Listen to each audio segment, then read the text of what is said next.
بسم الله الرحمن الرحيم ورحمة الله وبركاته. الحمد لله رب العالمين، والصلاة والسلام على سيد الأنبياء والمرسلين وعلى آله وأصحابه رضوان الله تعالى عليهم أجمعين. أما بعد، فقد قال الله تعالى في القرآن العظيم والفرقان المجيد: أعوذ بالله من الشيطان الرجيم، بسم الله الرحمن الرحيم. سبحان الذي أسرى بعبده ليلا من المسجد الحرام إلى المسجد الأقصى الذي باركنا حوله لنريه من آياتنا إنه هو السميع البصير. எல்லா புகழும் அல்லாஹ் ஒருவனுக்கே, ஸலாத்தும் ஸலாமும் எம்பெருமானார் ரசூலுல்லாஹி ஸல்லல்லாஹு அலைஹி வஸல்லம் அவர்கள் மீதும், அன்னவர்களை பின்பற்றி வாழ்ந்த சத்திய சஹாபாக்கள், தாபிஈன்கள், நாதாக்கள், நல்லவர்கள், இங்கே குழுமிருக்கின்ற நம் அனைவர்கள் மீதும் அல்லாஹ்வின் ஸலாத்தும் ஸலாமும் நிறைவாக நின்று நிலவட்டுமாக. இந்த இனிய விழாவை தலைமையேற்று நடத்தி நமக்கெல்லாம் சில உணர்வுபூர்வமான கருத்துக்களை எடுத்துச் சொல்லி அமர்ந்திருக்கின்ற தலைவர் அவர்களே, எனக்கு முன்னால் இந்த மேலாஜுடைய சிறப்புகளை பற்றி பேசி அமர்ந்திருக்கின்ற கண்ணியமிகு உலமா பெருமக்களே, தாய்மார்களே,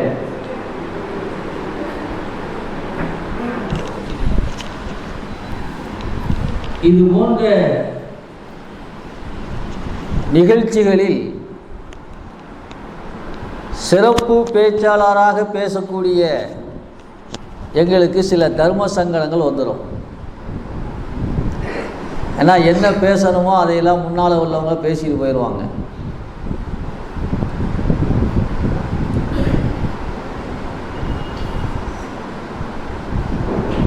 ஒரு விஷயத்தை நாம் புரிந்து கொள்ள வேண்டும். எனக்கு முன்னால் பேசிய தலைவர் அவர்களும் அவருடைய உரையின் சாராம்சம் இதுதான். இன்றைக்கு இந்த சமுதாயம் பாதிக்கப்பட்டு கொண்டிருக்கிறது. இந்த சமுதாயம் அநீதமாக, இந்த சமுதாயத்தின் உரிமைகள் பறிக்கப்பட்டு கொண்டிருக்கிறது. இதே கருத்தை தான் எனக்கு முன்னால் இந்த பள்ளியின் இமாம்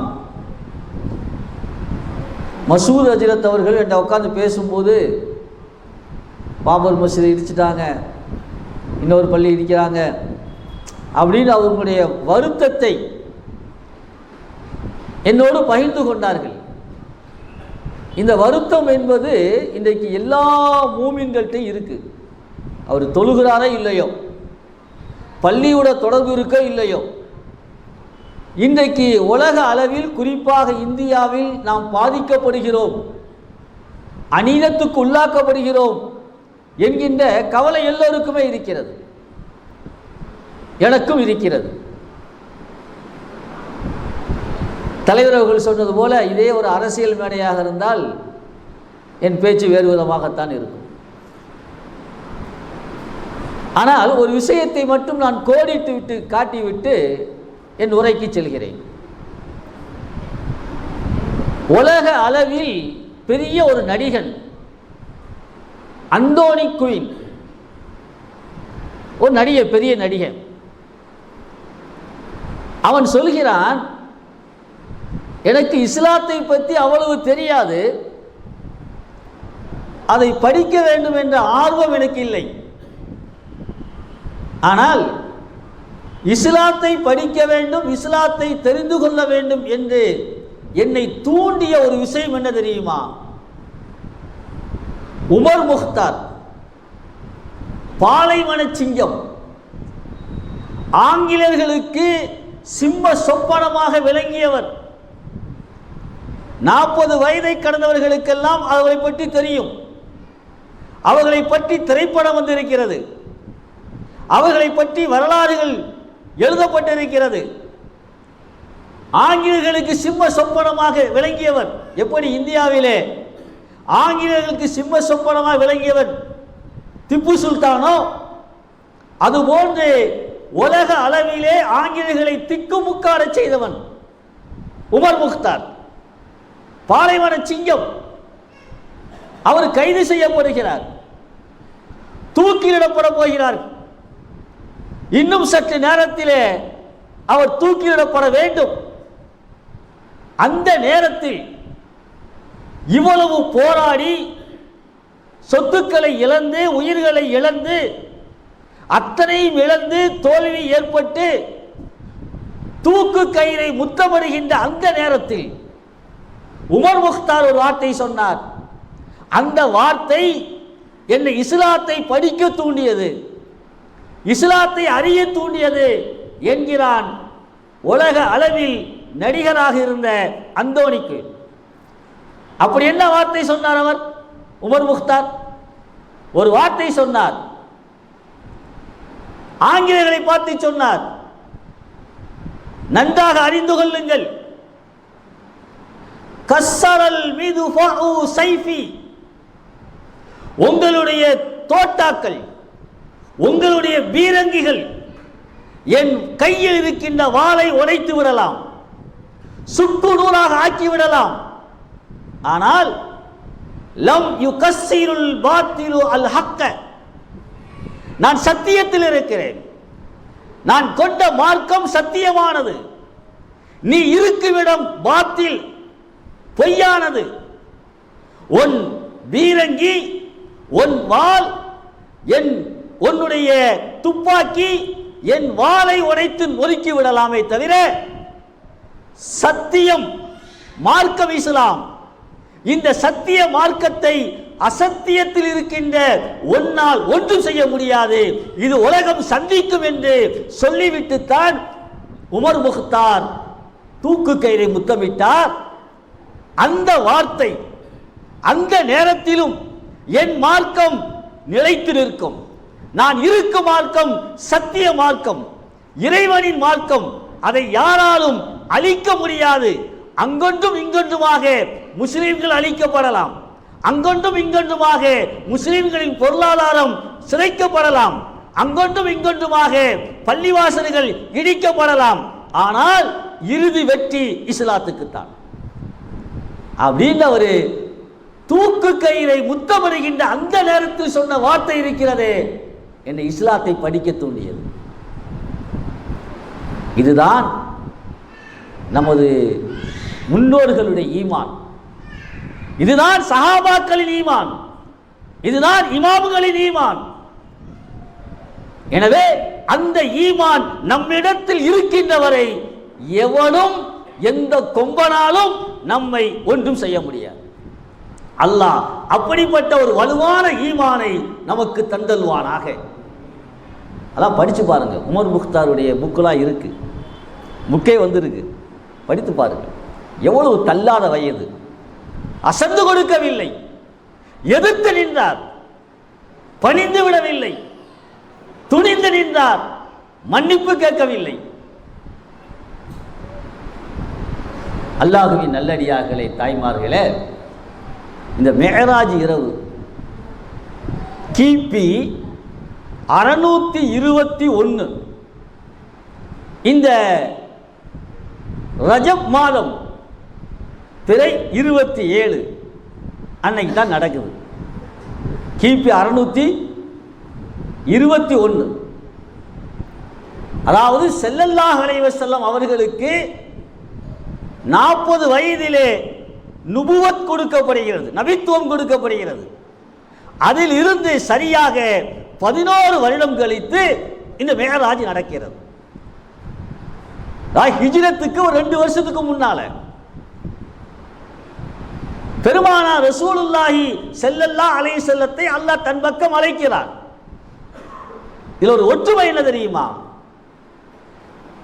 பெருமானார் ரசூலுல்லாஹி ஸல்லல்லாஹு அலைஹி வஸல்லம் பிறந்தது, பெருமானார் ரசூலுல்லாஹி ஸல்லல்லாஹு அலைஹி வஸல்லம் நுபுவத் நபித்துவம் கொடுக்கப்பட்டது, பெருமானார் ரசூலுல்லாஹி ஸல்லல்லாஹு அலைஹி வஸல்லம் மிஹ்ராஜுக்கு சென்றது, பெருமானார் ரசூலுல்லாஹி ஸல்லல்லாஹு அலைஹி வஸல்லம் ஹிஜ்ரத்துக்கு சென்றது, பெருமானார் ரசூலுல்லாஹி ஸல்லல்லாஹு அலைஹி வஸல்லம் மரணம் அடைந்தது எல்லாம் திங்கட்கிழமை. பெருமானாருடைய பிறப்பு திங்கட்கிழமை, பெருமானாருக்கு நுபுவத் கொடுக்கப்பட்டது திங்கட்கிழமை, பெருமானார் மிஹ்ராஜுக்கு சென்றது திங்கட்கிழமை, பெருமானார் ஹிஜ்ரத் செய்தது திங்கட்கிழமை, பெருமானார் ஸல்லல்லாஹு அலைஹி வஸல்லம் வஃபாத்தானது திங்கட்கிழமை. இன்னொரு ஒற்றுமை தெரியுமா?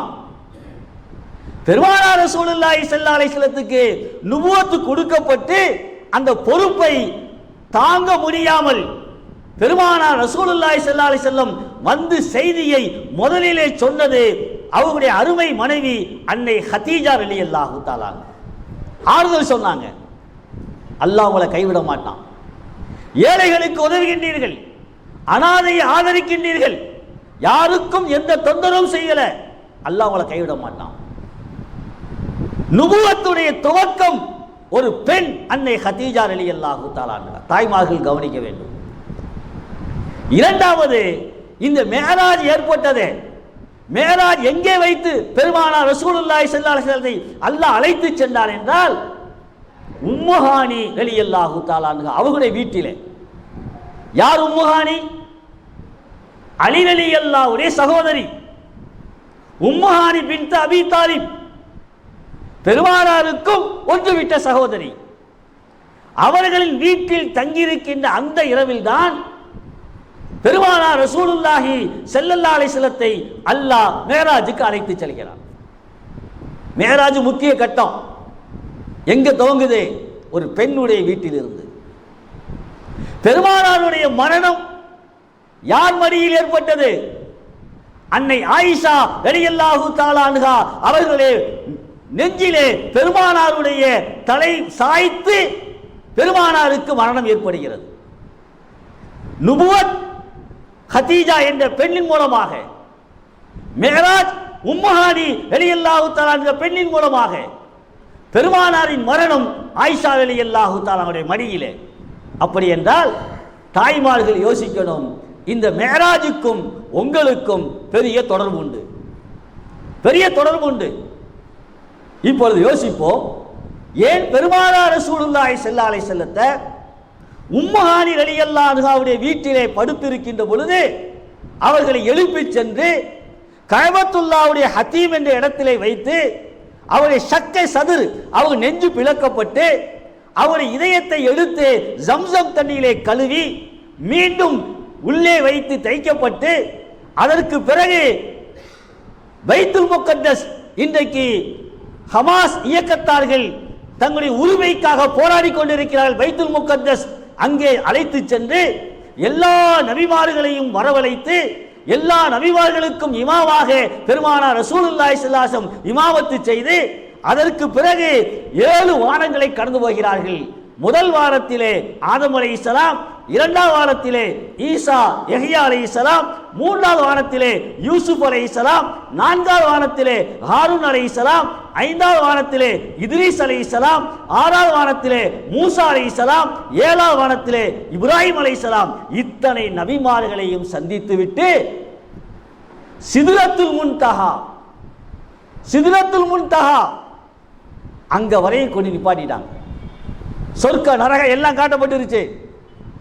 சித்ரத்துல் முன்தஹா என்பது ஒரு இடம், அங்கே பெரிய மரம் உண்டு, ஒவ்வொரு மரத்துடைய இலைகளும் யானையின் காதை போன்று இருக்கும், ஒவ்வொரு இலையிலும் மலக்குமார்கள் அமர்ந்து தஸ்பீஹ் செய்கிறார்கள். அந்த இடத்துல கொண்டு நிப்பாட்டிட்டு ஜிப்ரீல் அலைஹிஸ்ஸலாம் சொன்னாங்களாம், முஹம்மது ஸல்லல்லாஹு அலைஹி வஸல்லம் நீங்க தனியா போங்க. நீங்க யோசிச்சு பாருங்க, நம்ம வீட்டில் படுத்துருக்குறோம், நைட்டு 1 மணிக்கு மசூத் ஆலிம்சா வந்து வாங்க பள்ளியாசலுக்கு போகலாம் அப்படின்னு வந்து எழுப்புனாலே டர் வாங்கிடும், விளங்கிச்சிங்களா? அது வேறு பிரச்சனை. கூட்டிகிட்டு வந்து நேராக பள்ளியாசலை ஒலி செஞ்சுட்டு கபூஸ்தான் கேட்ட திறந்து, பாய் நீங்கள் போயிட்டு வாங்க, நான் வீட்டுக்கு போயிட்டு வரேன் அப்படின்னா எப்படிங்க இருக்கும்? எப்படி யோசிச்சு பாருங்க. அவ்வளோதான், அங்கே ஒரு சலாத்துல் ஜனாசா பர்லிக்கு பாயா. பெருமானார் ரசூலுல்லாஹி ஸல்லல்லாஹு அலைஹி வஸல்லம் உம்மு ஹானி ரலியல்லாஹு அன்ஹா வீட்டிலே படுத்திருக்க ஜிப்ரீல் அலைஹிஸ்ஸலாம் அவர்களை அழைத்து சென்று 7 வானங்களை கடந்து சித்ரத்துல் முன்தஹாவுக்கு வந்து சொன்னாங்க, முஹம்மதே என்னுடைய எல்லை இவ்வளவுதான், இதற்கு பிறகு நீங்கள் தனியாக செல்லுங்கள், அல்லாஹ்வை சந்தித்து விட்டு வாருங்கள். செல்லாத சொன்னாங்க, ஜிப்ரீலை இப்படி கொண்டு வந்து நடு ஆத்துல விட்டுட்டு போறீங்களே, இங்க கூட வாங்க.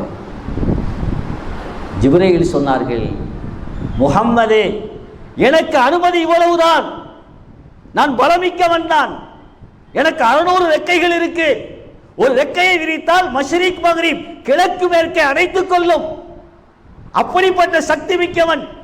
என் ரெக்கையின் ஒரு நுனியினால் இந்த பூமியை தோசையை புரட்டுவது புரட்டி போட முடியும்.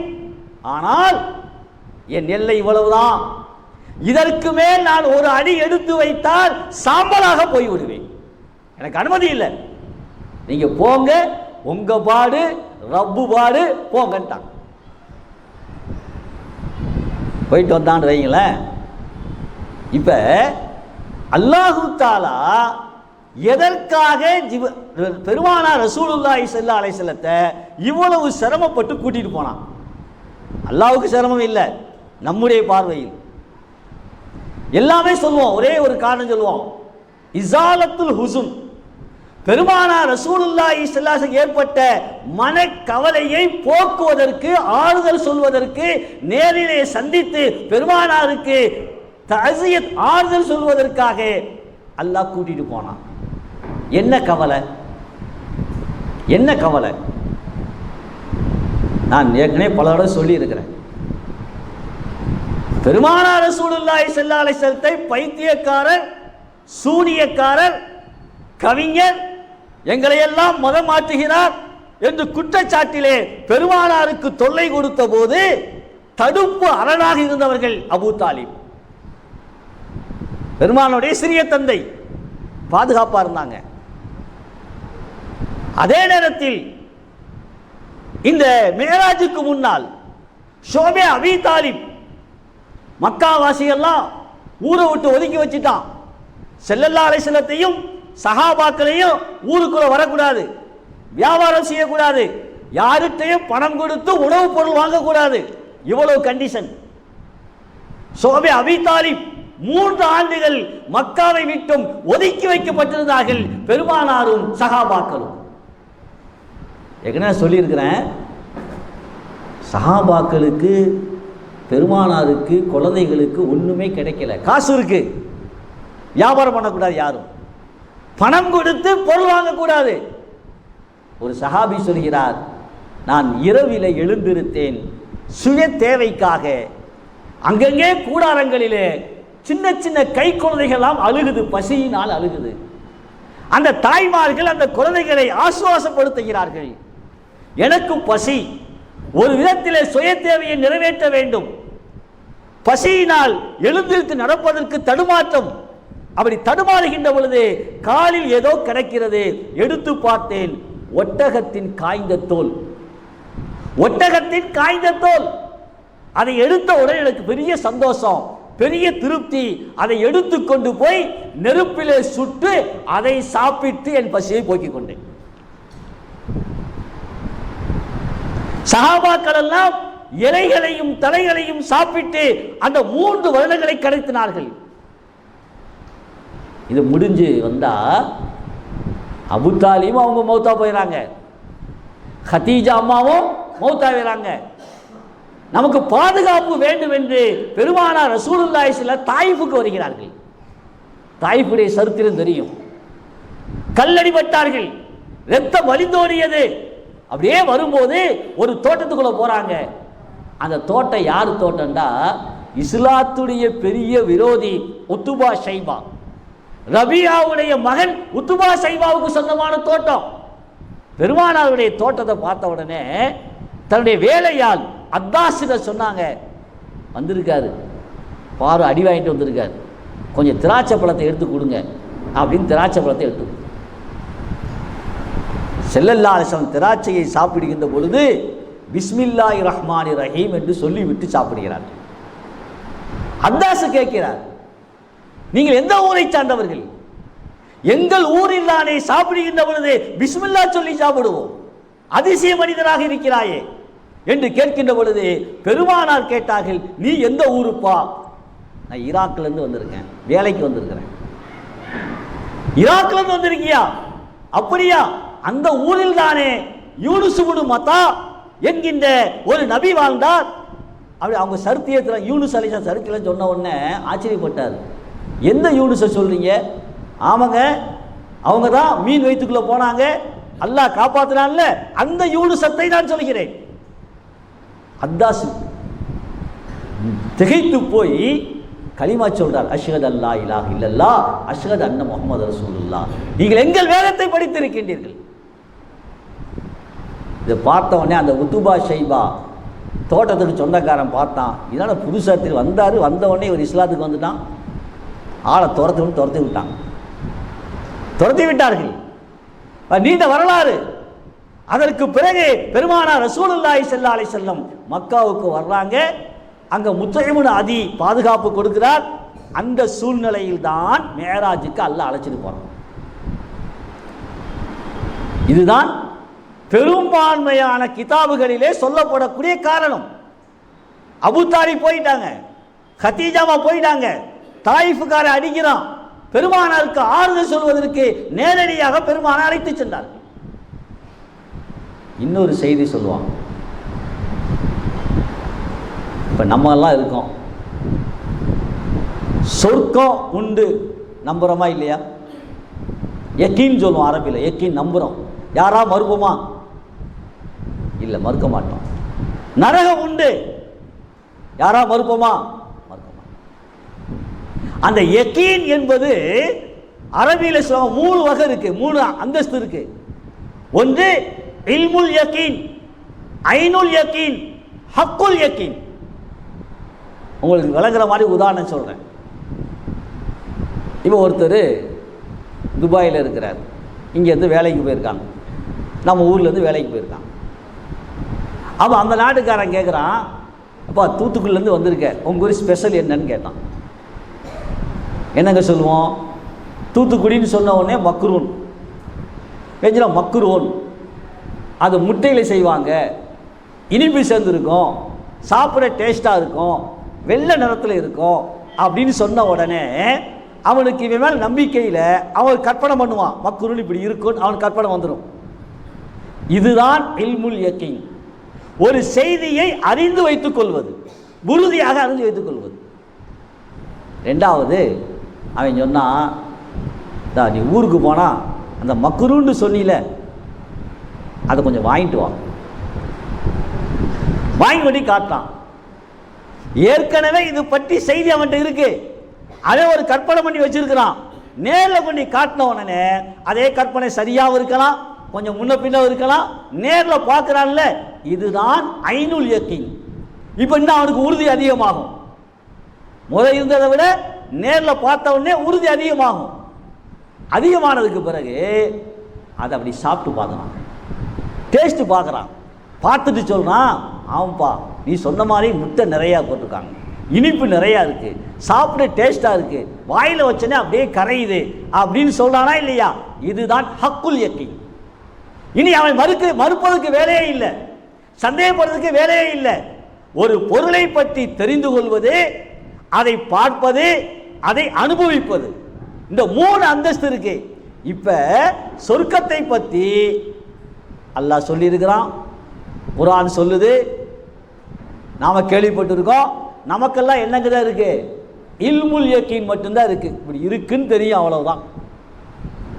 ஆனால் ஸல்லல்லாஹு அலைஹி வஸல்லத்துக்கு அதையும் தாண்டி ஐனுல் யக்கீன், கண்ணால் பார்க்க வேண்டும், அந்த உறுதி வரணும். அதை அனுபவிக்க வேண்டும், அந்த உறுதி வரணும்.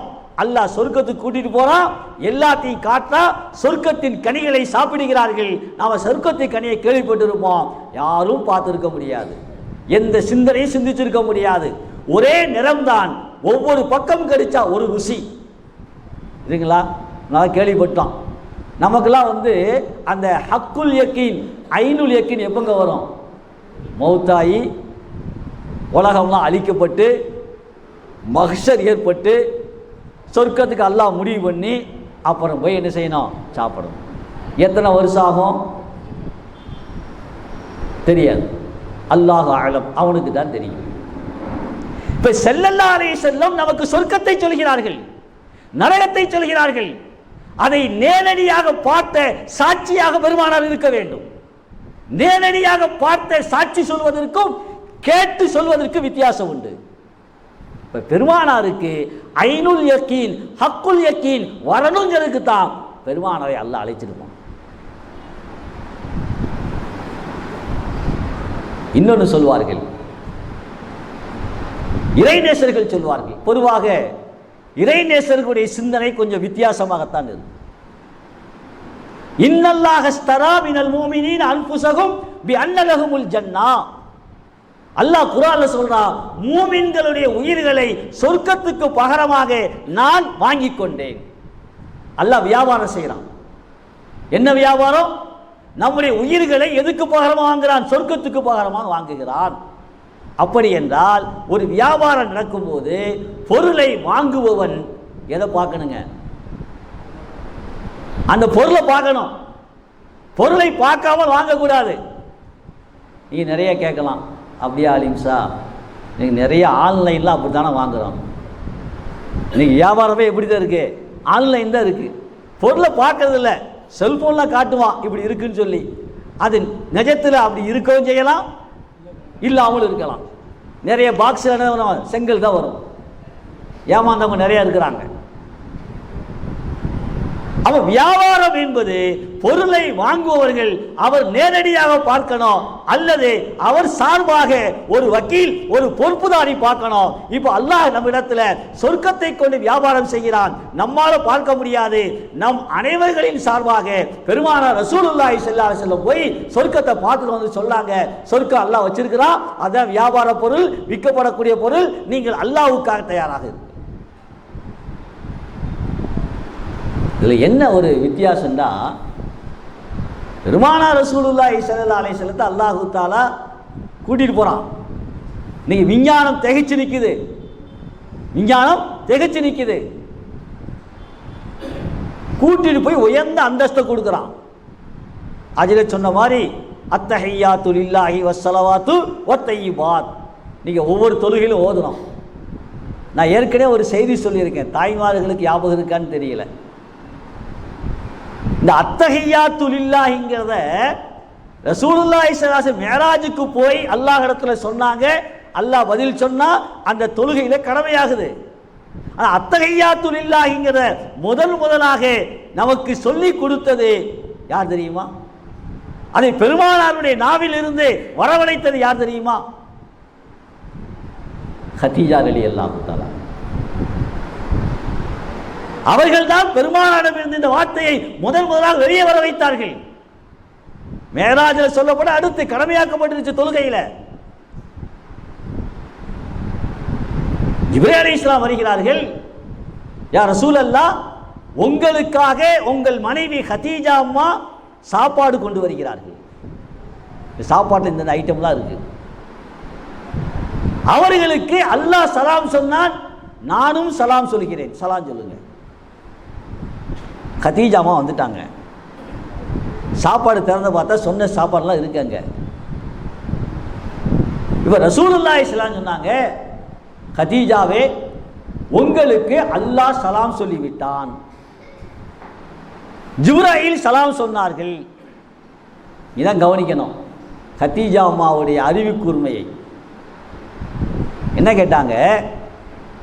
அல்லாஹுவின் தூதரே, நீங்கள் சலாம் சொன்னால் அலைக்க சலாம் அலைக்குமுஸ் சலாம், நான் பதில் சொல்றேன், உங்கள் மீது சலாம் உண்டாகட்டும், சாந்தி உண்டாகட்டும், அல்லாஹ் ரஹ்மத் செய்யட்டும். ஜிப்ரீல் அலைஹிஸ்ஸலாத்து வஸ்ஸலாம் சலாம் சொன்னாங்கன்னா பதில் சொல்றோம், அஸ்ஸலாம் அலைக்குமுஸ் சலாம் யா ஜிப்ரீல், ஜிப்ரீலே உங்களுக்கு சலாம் உண்டாகட்டும். ஓகே, இப்போ அல்லாஹ் சலாம் சொல்லி விட்டுருக்கானா இல்லையா? நான் அல்லாஹ்வுக்கு எப்படி பதில் சொல்லுவேன்? அல்லாஹ்வுக்கு எப்படி சொல்லுவேன்? அல்லாஹ் அலைக்கும் சலாம் யா அல்லாஹ்னா சலாமே அல்லாஹ் தான். சலாத்தை படைப்பவன் அல்லாஹ் தான். அவன் தானேங்க சலாம், அவன் தானே சலாத்தை படைக்கிறான். உனக்கு சலாம் உண்டாகுன்னா இப்போ அல்லாஹ்வுக்கு மேலே ஒருத்தர் இருக்கானா அல்லாஹ்வுக்கு சலாம் கொடுக்கறதுக்கு? கேள்வி வருதா இல்லையா? இந்த கேள்வியை முன்வைத்தது யார்? ஹதீஜா அம்மா. அப்போ ரசூலுல்லாஹி ஸல்லல்லாஹு அலைஹி சொன்னாங்க, ஹதீஜாவே இப்போ அல்லாஹ் சலா, நான் சலாத் சொன்னா அலைக்க யா ரசூலுல்லாஹ் சொல்கிறேன், சொல்லுங்க. ஜிப்ரீல் சொன்னால் அலைக்க யா ஜிப்ரீல் சொல்லுங்க. அல்லாஹ் சலாம் சொன்னான்டா, அதுக்கு பதில் என்ன தெரியுமா? அத்தஹியாத்து லில்லாஹ். அவ்வளோதான், அத்தஹியாத்து லில்லாஹ். இதுதான் அல்லாஹ் சலாம் சொன்னால் பதில் சொல்லக்கூடிய முறை. என்னுடைய உடல் சம்பந்தப்பட்ட வணக்கங்கள், பொருள் சம்பந்தப்பட்ட வணக்கங்கள், நான் செய்கின்ற அத்தனையும் யா அல்லாஹ் என் சக்தியை கொண்டு நான் செய்யல, நீ கொடுத்த சக்தியை கொண்டு நான் செய்கிறேன். சரணடையணும், என்னால் ஒன்றும் இல்லை. அதனால தான் 7 வானங்களை கடந்து ஜிப்ரீலே செல்ல முடியாத சிதத்துல் முன்தகாவை கடந்து போகும்போது பெரிய பதவியில் மேராஜ் பதவி, இன்னைக்கு உட்காந்து உலகம் பூரா பேசுதுங்கல்ல. ஒருத்தருக்கு உயர்ந்த பதவியை கொடுக்கறதா இருந்தால் அவர் எப்படிங்க அழைக்கணும், எப்படி கூப்பிடணும்? இப்போ இந்தியாவில் பாரத ரத்னா இருக்குது, உயர்ந்த பதவி. அதை கொடுக்கும்போது யார் வாங்குறாங்களோ அவர் எப்படி கண்ணியமாக கூப்பிடுவாங்க? எவ்வளோ கண்ணியமாக கூப்பிடுவாங்க? ஒரு சிறப்பு பேர் வைப்பாங்க. இப்போ ஜிப்ரீல் அல்லாஹு தாலா ரசூலுல்லாவை மேராஜ் கூட்டிட்டு போகும்போது அல்லாஹ் கேட்டானா, யா முஹம்மத் பிமா நுஷர்ரிஃபு பிஹா. 7 வானங்களை கண்டு கூட்டிட்டு வந்துட்டேன். நேரடியாக உரையாடல் எந்த நபிக்கும் கிடைக்கல. மூசா அலைஹிஸ்ஸலாம் கூட பெருமானாரோடு உரையாடினார்கள், சப்தத்தை கேட்டாங்களே தவிர நேரில் பார்க்க முடியல. ஆனால் நேரில் சந்தித்து பேசுகின்ற ஒரு வாய்ப்பு கிடைத்தது என்றால் அது பெருமானாருக்கு மட்டும்தான், பெருமானாருக்கு மட்டும்தான். அவ்வளவு சிறப்பை கூப்பிடும்போது அல்லாஹ் கேட்டான், யா முஹம்மத் பிமா நுஷர்ரிஃபு பிஹா. உங்களுக்கு நான் இவ்வளவு பெரிய முக்கியத்துவ பதவி கொடுத்துருக்கேன், உங்களை எப்படி கூப்பிடணும்னு கேட்குறான். எப்படின்னா கூப்பிடணும். சிறப்பு பேர் சொல்கிறாங்கல்ல. இப்போ நான் இருக்கிறேன்னா ஆலிம், மௌலவி, ஹாஃபில், காரி, எத்தனை பட்டம் வருது.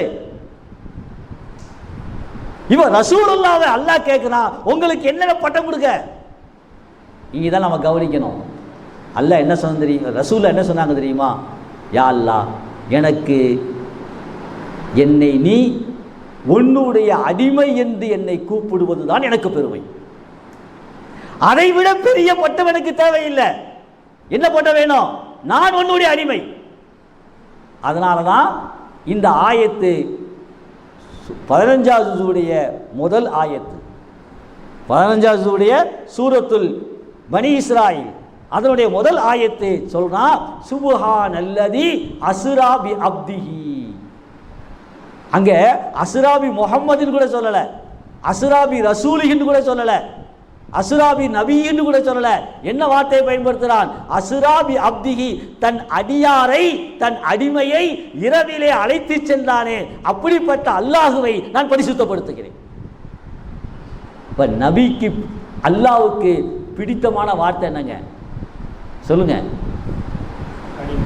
அடிமை. நான் அல்லாஹ்வுடைய அடிமைன்னு சொல்லணும், அதை வெளிப்படுத்தணும். இஸ்லாத்தில் மனிதன் மனிதனுக்கு அடிமையாக முடியாது. இஸ்லாம் ஒழிச்சிருச்சு. ஒரு கட்டத்தில் இருந்ததே, இன்னைக்கு எப்படி ஆட்டு சந்தை மாட்டு சந்தை இருக்குதோ அதே போல ரசூலுல்லாஹ்வுடைய காலத்தில் அடிமைகள் சந்தை இருந்துச்சு, அடிமைகள் சந்தை இருந்துச்சு. ஏன் ஆங்கிலேயர்கள் ஆட்சி செய்கின்றது கூட இங்கிருந்து நம்ம மக்களை, ஏழைகளை அடிமையாக கூட்டிட்டு போய்தான் மலேசியா உருவாக்கினான், இலங்கையை உருவாக்கினான்.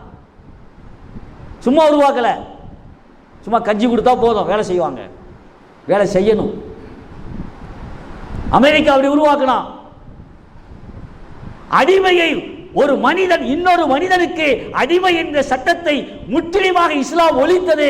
எப்படி ஒழித்தது தெரியுமா? அதை வணக்கமாக ஆக்கிருச்சு, இபாதத் ஆக்கிருச்சு. நீ சத்தியம் பண்ணியா, சத்தியத்தை முறிச்சிட்டியா, சத்தியத்தை நிறைவேற்றலையா, அது கஃபாரா. 10 மிஸ்கின்களுக்கு உணவு கொடு, 10 மிஸ்கின்களுக்கு ஆடை கொடு. இல்லையா ஒரு அடிமையை உரிமை கொடு, அடிமையா வச்சுக்காத, விட்டு. ஒரு மூமின் இன்னொரு மூமினை தவறுதலாக கொண்டு விட்டானா, வேண்டுமென்றல்ல, வேண்டுமென்று கொண்டா கிசாஸ் பலிக்கு பலி வாங்கிடலாம். தவறுதலாக கொள்றது, உதாரணமாக நான் இங்கே உட்காந்து துப்பாக்கி எடுத்து அந்த இடத்துல ஒரு மான் நிற்கிது, ஒரு ஆடு நிற்கிது, வேட்டையாடுறேன். வேட்டையாடும் போது குறுக்க ஒருத்த வந்துடுறான். அந்த துப்பாக்கி கொண்டு வழி தவறி யார் மேலப்படுது? மூமின் மேலப்படுது. அவரை நான் வேண்டுமென்று கொள்ளவில்லை. என்னுடைய நோக்கம் அந்த பறவையை வேட்டையாடுவது, அந்த மானை வேட்டையாடுவது, அந்த ஆறை வேட்டையாடுவது. தவறுதலாக குறுக்கே வந்துட்டான், அவன் மேலே பட்டுருச்சு, தவறுதலாக கொண்டுட்டேன். இது கஃபாரா என்ன? இதுக்கு பரிகாரம் என்ன என்றால், நான் ஒரு அடிமையை உரிமை விட வேண்டும். இப்படி பரிகாரங்களுக்கெல்லாம் அல்லாஹு தாலா அடிமையை உரிமையிடு, அடிமையை உரிமையிடு என்று சொல்லி சொல்லி சொல்லி அடிமை சட்டத்தை ஒழித்து விட்டது இஸ்லாம். இன்னைக்கு இஸ்லாத்தில் அடிமை கிடையாது. ஆனால் எந்த அடிமை உண்டு? அஷ்ஹது அல்லா இலாஹ இல்லல்லாஹ் அஷ்ஹது அன்ன முஹம்மதன் அப்துஹு. முஹம்மது ரசூலுல்லாஹ் யாரு? அவர்கள் ஈருலக தலைவர், எல்லா நபிமார்களுக்கும் தலைவர். அவர்களை அல்லாஹ் நேரடியாக கூப்பிட்டு பேசினான். எல்லாம் சரிதான், எப்படி இருந்தாலும் அவர்கள் யாருதான்? அல்லாஹ்வுடைய அடிமைதான். அவர்கள் ஒரு காலும் இறைவனாக ஆக முடியாது, ஒரு காலும் அல்லாஹ் ஆக முடியாது. அதைத்தான் பெருமானார் விரும்பினார்கள், அதைத்தான் அல்லாஹ் விரும்புகிறான். அதனால தான் உமர் அலி அல்லாஹ் சொல்லுவாங்களாம், நம்மள்கிட்ட வந்து அடிமைத்தன்மை இருக்குல்ல, நான் அல்லாஹ்வுடைய அடிமை. இது சில நேரங்களில் நம்மளை அறியாமலேயே சில வார்த்தைகளை பேசிடுவோம். உதாரணமாக இன்றைக்கி தஹஜ்ஜுதுக்கு எந்திரிச்சிட்டோம், தொழுதோம். காலையில் ஒன்று எல்லாத்தையும் நான் இன்றைக்கி தஹஜ்ஜுத் தொழுதுட்டேன் சந்தோஷமாக சொல்லுவோம். அதில் மனசில் என்ன செய்வோம்? நினைப்போம். வருமா இல்லையா? வரும். ஒரு நல்ல காரியம் செய்ததற்கு பிறகு நான் செய்தேன் நான் செய்தேன் என்ற நான் என்ற வார்த்தை வருதா இல்லையா? இது கூட நாம் அல்லாஹ்வுடைய அடிமை என்பதற்கு பாதிப்பை ஏற்படுத்தும். நீ என்ன செஞ்ச? உனக்கு என்ன சக்தி இருக்கு? உன்கிட்ட என்ன ஆற்றல் இருக்கு? நம்மள்கிட்ட ஒன்றும் இல்லை, எல்லாம் அவன் கொடுத்த பிச்சை, அவன் போட்ட பிச்சை. அதனால தான் சொல்லுவாங்க, எனக்கு முன்னால் பேசியெல்லாம் சொன்னாங்க, அதாவது ஸல்லல்லாஹு அலைஹி வஸல்லம் போய் அல்லாஹ்ட்ட 5 வக்து தொழுகை வாங்கிட்டு வந்தாங்க இல்லைங்களா? 50 வக்து தொழுகை. அமீன் ஆலிம்சா சொன்னாங்க, மூசா அலைஹிஸ்ஸலாம் திருப்பி திருப்பி திருப்பி அனுப்பிச்சி விட்டாங்க. ரசூலுல்லாஹ் போய் குறைச்சிட்டே வந்து எத்தனை வக்து வந்துச்சுங்க? 5 வக்து வந்துச்சு. இதில் இன்னொரு செய்தி இருக்குங்க. ஒரு செய்தி, என்ன செய்தி தெரியுமா? மூசா அலைஹிஸ்ஸலாம் ரசூலுல்லாஹ் ஸல்லல்லாஹு அலைஹி வஸல்லம் 2 பேரும் நபி. அது 2 பேர்த்தில் உயர்ந்தவங்க யார்? 2 பேர்த்தில் உயர்ந்தவங்க யாருங்க? கண்மணி ரசூலுல்லாஹி ஸல்லல்லாஹு அலைஹி வஸல்லம். சந்தேகமே இல்லை இல்லையா? இப்போ அவங்கள மூசா அலைஹிஸ்ஸலாம் போன்னு சொல்கிறாங்க, ரசூலுல்லாஹ் கட்டுப்பட்டு போகிறாங்க, கட்டுப்பட்டு போகிறாங்க. என்ன ரகசியம்? என்ன ரகசியம்? இப்போ சொன்னாங்க, உங்கள் உம்மத்து செய்ய மாட்டாங்க 50 வக்து தொழுகையை, குறைச்சி கொடுக்கணும். ஓகே. இன்னொரு செய்தி என்ன தெரியுமா? அரபியில் சொல்லுவாங்க, ஹதீஸ் கூட சொல்லப்படுது, சலில் முஜர்ரப வலா தஸ் அலில் ஹக்கீம. அனுபவசாலிட்ட கேளு, அறிஞன்ட்ட கேட்காத. ஒரு இடத்திலே அனுபவசாலியும் ஒரு இடத்திலே அறிவாளியும் இருந்தால் முதல்ல நம்ம யார்கிட்ட கேட்கணும்? அனுபவசாலி. அதுக்கு அழகான உதாரணம் சொல்லட்டுங்களா? இப்போ நான் உட்காந்துருக்கேன், பள்ளியில் உட்காந்துருக்கேன். என் பக்கத்தில் மோதினார் பிலால் உட்காந்துருக்காரு. அல்லது ஊரில் இந்த ஜனாசா குனி கிழிப்பாங்கல்ல, சில இன்ட்ரெஸ்டாக செய்வாங்க, அல்லாவுக்காக செய்வாங்க, உட்காந்துருக்கோம்.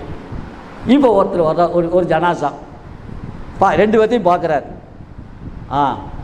இவர் மன்போசலா அரபிக்குடைய முதல்வர், இம்தாதுல்லா ஆலிம், தூத்துக்குடி மாநகர ஜமாத் உலமா தலைவர், நம்ம ஊருக்கு பயானுக்கு வார வாரம் வர்றாரு.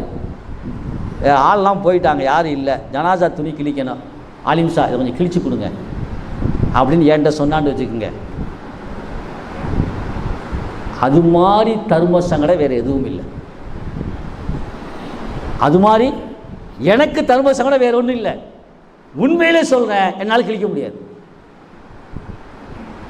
30 வருஷமாக அது பாடம் நடத்துகிறேன். எப்படி கிழிக்கணும், என்னென்ன துணி கிழிக்கணும், எனக்கு பாடம் நடத்துவேன். அதை குடித்து கிழிக்க சொன்னால் கிழிக்க தெரியாது. ஆனால் அந்த மோய் நாட்டை கொடுங்க, 5 நிமிஷம் எடுங்க, ஜனாசா குட்டையா நெட்டையா கேட்பார். நெட்டைன்னா அதுக்கு மாதிரி கிழிச்சிடுவார். ஆனா பெண்ணா கிழிச்சிடுவார். 5 நிமிஷம் இருக்காது, டக் டக்குன்னு கிழிச்சு கொடுத்துருவார் கையில். இப்போ எனக்கு வேறு வழி இல்லைன்னு அவரும் இல்லை. சிக்கனை நான் தனியாக என்ன செய்கிறது, இப்படியே முழிப்பேன். இந்த கிதாபு இருக்கு நெட்டில், கிதாபு எடுப்பேன். ஒவ்வொன்றா யோசிச்சு கிழிச்ச 1 மணி நேரம் ஆகும்.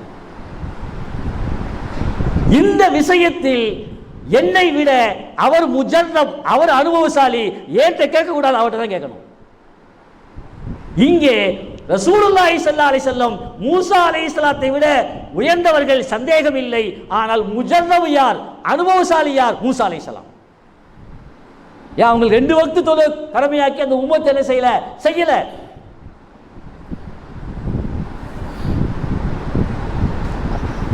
அப்ப ரசூல்லா கேட்டாங்கல்ல,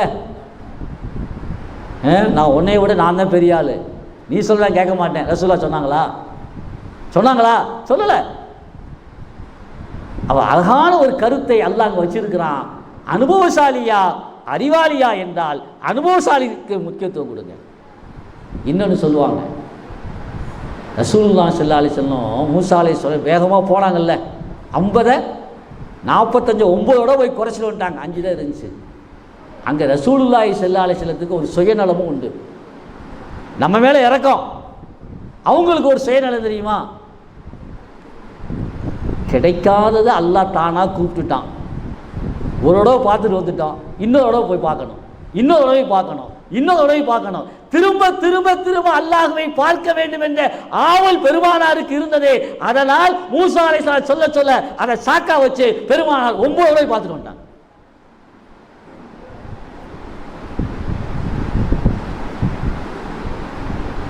இப்போ அந்த தொழுகையில் 5 வக்து அல்லாஹ் ரசூலா நின்ட்டாங்க. அதுக்கு மேலே என்ன செய்யலை, போகலை.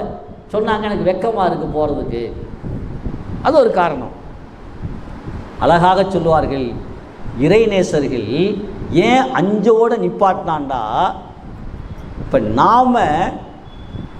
நான் ஒரு மனிதனாக மதிக்கப்படுவதற்கு, மனிதனாக வாழ்வதற்கு என் உடம்புல குவத்தே பாசிரா, பார்க்கும் சக்தி வேணும். கண் இல்லைங்களா? இந்த கண்ணுக்கு இணையாக கோடி கொடுத்தாலும் கிடைக்குமா? நான் பல விட சொல்லியிருக்கிறேன்.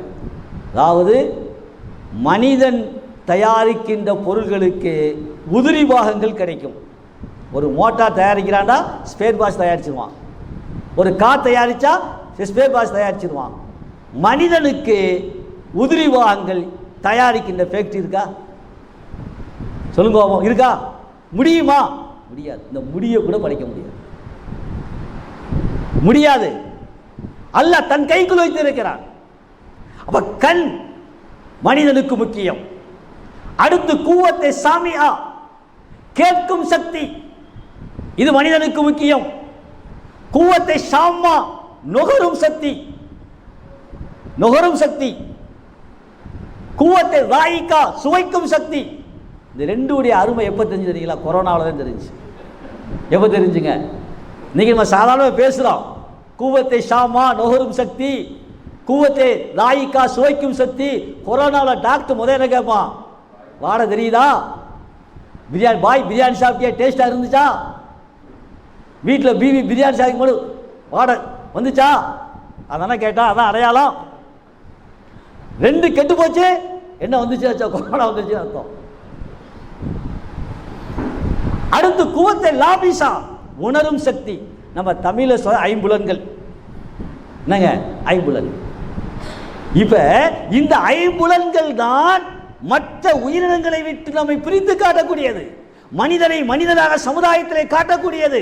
இப்ப அல்லாஹ் 5ஓடு நிப்பாட்டினான்னா, மனிதனை காலை எழுந்தவுடன் ஃபஜ்ர் தொழு, எதுக்கு நன்றி செலுத்துவதற்காக? கண்ணை கொடுத்த அல்லாஹ்வுக்கு நன்றி செலுத்து. லொஹர் தொழு, காதை கொடுத்த அல்லாஹ்வுக்கு நன்றி செலுத்து. அசர் தொழு, சுவைக்கும் சக்தியை கொடுத்த அல்லாஹ்வுக்கு. மக்ரிப் தொழு, நுகரும் சக்தியை கொடுத்த அல்லாஹ்வுக்கு. இஷா தொழு, தொட்டுணர்வு கொடுத்த அல்லாஹ்வுக்கு. தொட்டுணர்வு சாதாரண விஷயம் இல்லை. நிறைய பேர்த்துக்கு வயசாகிட்டா, சுகர் பேஷண்டாக இருந்தால், பிபிலாம் இருந்தால் கால் மரத்து போகும். ஆணி குத்துனாலும் தெரியாது, கல் குத்துனாலும் தெரியாது. ஒரு பத்திரிகையில் படித்தேன், ஒரு அம்மா சுகர் பேஷண்ட்டு, கால் நரம்புகள் பலகீனமாகிடுச்சு, உணர்வே இல்லை, இரவில் படுத்துருக்குறாங்க. காலையில் எந்திரிச்சு வந்து பார்த்தா கால் பாதத்தில் பாதியை காணோம். எலி சாப்பிட்டுருச்சு, எலி சாப்பிட்டுருச்சு, தெரியலை. வெட்டு பூரா ரத்தமாக இருக்கு. காரணம் அந்த உணர்வு, தொட்டுணர்வு, லாமிசா கூவத்தை லாமிசா அது எடுக்கப்பட்டுருச்சு. கடைசி 2 நாள் மௌத்தா போச்சு. பாதி காலை பால்வாத எலி சாப்பிட்ட விஷயம் எப்படிங்க இருக்கும்? அப்போ அல்லாஹ் கொடுத்த அந்த 5 புலன்களுக்கு நன்றி ஒவ்வொரு நாள் நன்றி செலுத்தணும். ஃபஜ்ர் தொழுகையின் மூலமாக, லுஹர் தொழுகையின் மூலமாக, அஸ்ர் தொழுகையின் மூலமாக, இஷா மக்ரிப் தொழுகையின் மூலமாக, இஷா தொழுகையின் மூலமாக. இதையே இன்னும் இறை நேசர்கள் இப்படி சொல்வார்கள். ஏன் 5ஓட நிப்பட்டனா, இந்த 5 வக்தையை யார் தொழுகிறார்களோ அவர்களுக்கு ஒன்று சக்கராத்துல் மவுத், மவுத்தாகும் போது அந்த இதை அல்லாஹ் லேசாக்குவான். சக்கராத்துல் மவுத் சாதாரண விஷயம் இல்லை, அனுபவிச்சாதான் தெரியும். இங்கெல்லாம் அனுபவசாலியை பார்க்க முடியாது. அனுபவிச்சாலும் கபிரிஸ்தானுக்கு போகணும். கும்பி இது இல்லா கொஞ்சம் எதிர்த்து வாங்க, உங்கள் அனுபவத்தை சொல்லுங்கன்னு சொல்லணும். சொல்ல முடியுமா அனுபவத்தை? சொல்ல முடியாது. நீங்கள் ஒரு பேட்டி பார்த்துருப்பீங்க, இது தப்பாக நினச்சிக்காதீங்க, உணர்வுக்க சொல்கிறேன். இந்த விஜயகாந்த் செத்த உடனே அவங்க மனைவி பிரேமலதா சொன்னாங்க, பார்த்தேன் என் கணவருடைய கண் அப்படியே மேலே அப்படியே சொருகின்றுச்சு. டாக்டர் வந்து என்ன செஞ்சார், அப்படியே மடித்து விட்டு பிளாஸ்டிக் போட்டு ஒட்டினார். கேட்டிங்களா? பேட்டி பார்த்துருப்பீங்க. அது என்ன? சக்கராத்தில் மௌத்துடைய நேரத்தில் அந்த மௌத்தாகக்கூடிய மனிதன் நல்லவனாக இருந்தால் அந்த மலக்கு ஒரு அழகான தோற்றத்தில் வருவார். பார்த்தா சந்தோஷப்படக்கூடிய தோற்றத்தில் வருவார். அவரை பார்த்தவனே முகம் மலர்ச்சியாக இருக்கும், சிரிப்போம். அந்த நிலையில் ரூஹு பிரியும். அந்த மாதிரி மக்களை பார்த்தா முகமே மலர்ச்சியாக இருக்கும், புன்சிரிப்பாக இருக்கும். அதே அவன் நேர் மாற்றமாக இருந்தால் அந்த மலக்கு ஒரு அகோர தோற்றத்தில் வருவார். பார்க்க பயங்கரமாக இருக்கும். அப்படி பார்க்கும்போது பயத்தால் கண் மேலே நெட்டிக்கொள்ளும். அதுதான் விஜயகாந்த் நடந்தது. 1000 காரணம் சொல்லலாம், 1000 காரணம் சொல்லலாம். அதனால தான் ஜனாசா ரூஹு போன உடனே முதல்ல 2 விஷயம் செய்வாங்க. ஒன்று கண்ணை என்ன செய்வாங்க, மூடி விட்டுருவாங்க. இன்னொன்று தாடையை கட்டிடுவாங்க, நாடியை கட்டிடுவாங்க. ஏன் கண் மூடாமல் இருந்து அவன் நல்லவனாக இருந்தால் இதை தெரியாது, பார்த்தா பயமாக தெரியாது. கெட்டவனாக இருந்தால் அந்த கண் குத்தி நிற்கும், பார்ப்பதற்கு விகாரமாக இருக்கும், பக்கத்தில் போறதுக்கு பயமாக இருக்கும். அப்ப யார் சக்கராத்துடைய நிலைமை தனக்கு லேசாக வேண்டுமையானால் தொழுங்க. யார் ஒழுங்காக தொழுகிறாரோ அவருடைய சக்கராத்துடைய நிலைமை லேசாக்கப்படும். அடுத்த அதாபுல் கபர், யார் தொழுகிறாரோ அதாபுல் கபர் நீக்கப்படும். அடுத்து கியாமத்து நாளில் நம்முடைய பட்டோலைகளை வலது கையிலே பெற்றுக்கொள்வதற்கு இந்த தொழுகை காரணமாக இருக்கும். சிராத்துல் முஸ்தகீம் பாலத்தை மின்னல் வேகத்தில் கடப்பதற்கு இது காரணமாக இருக்கும். அடுத்து கேள்வி கணக்கு இல்லாமல் சொர்க்கத்திலே நுழைவதற்கு காரணமாக இருக்கும். இந்த 5 விஷயம் சக்கராத்துல் மௌத், அதாபுல் கபர், பட்டோலை வலதுகையிலே பெற்றுக்கொள்வது, சிராத்துல் முஸ்தகீம் பாலத்தை கடப்பது, அதேபோல் சொர்க்கத்தில் நுழைவது. இந்த 5க்கு எது தேவைங்க? 5 வக்து தொழுகை தேவை. 5 முக்கியமான கட்டம். இந்த 5க்கும் 5 வக்து தொழுகை தேவை என்பதனால் அல்லாஹு தாலா மூசா அலைஹிஸ்ஸலாத்தை மனசுல போட்டு 50 5ஆ குறைச்சு ரசூலுல்லாஹ்வுடைய மனசை இனி போக வேணாம் அப்படின்னு திரும்பி வந்துட்டான்.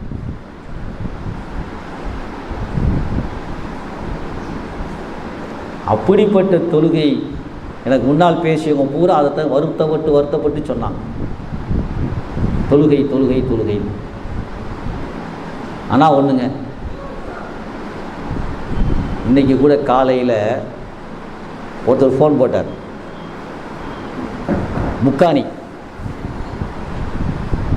ஒரு சகோதர சமுதாயத்தைச் சேர்ந்த பெண் சக்கராத்து நிலைமையில் இருக்கிறாங்க.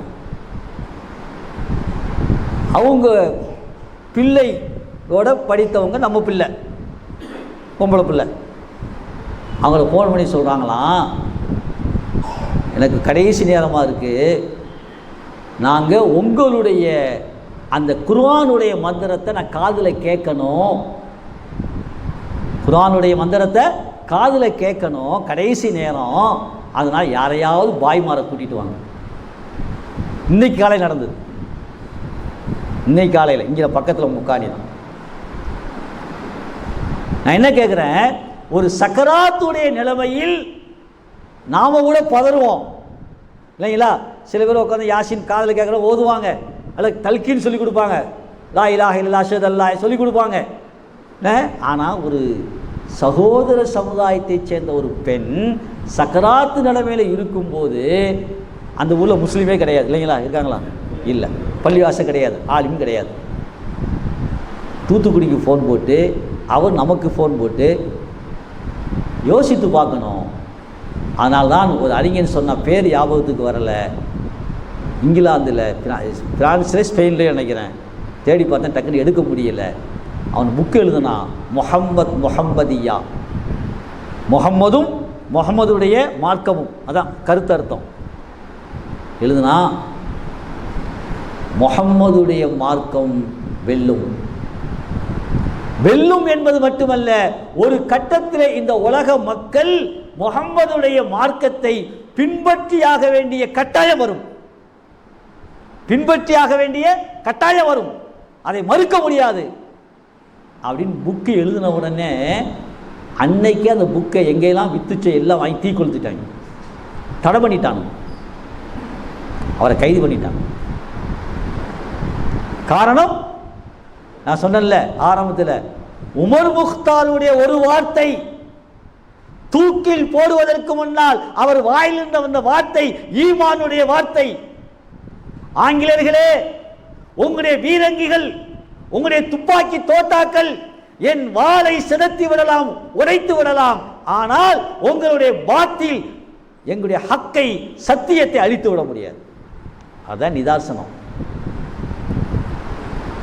இன்னும் இதே மேராஜை பற்றி அறிவியல் பூர்வமாக பல மணி நேரம் பேசலாம், அறிவியல் பூர்வமாக.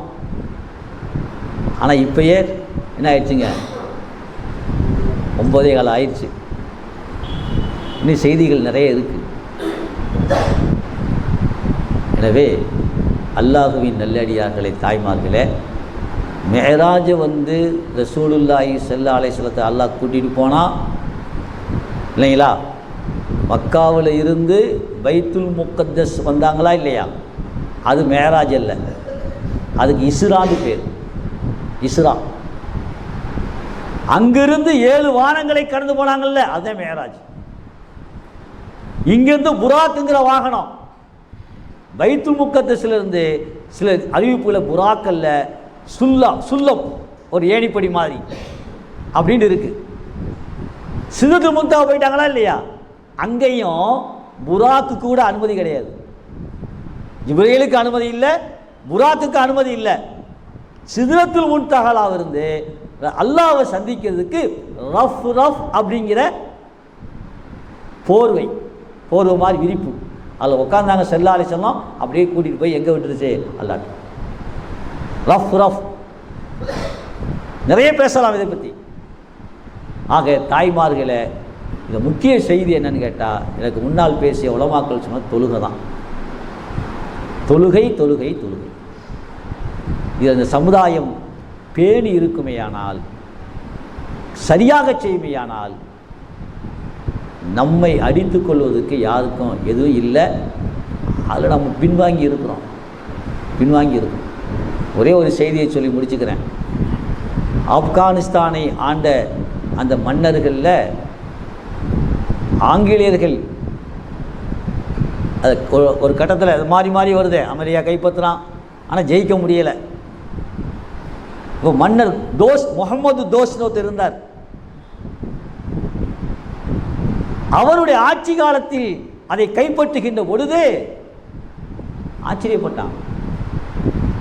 ஆங்கிலேயர்கள் சொன்னார்களாம், முகமது தோஸ்தே, உங்களுடைய முன்னோர்கள் எல்லாம் அவர்களை நாங்கள் எதிர்த்து போரிட்டோம், ஜெயிக்க முடியவில்லை.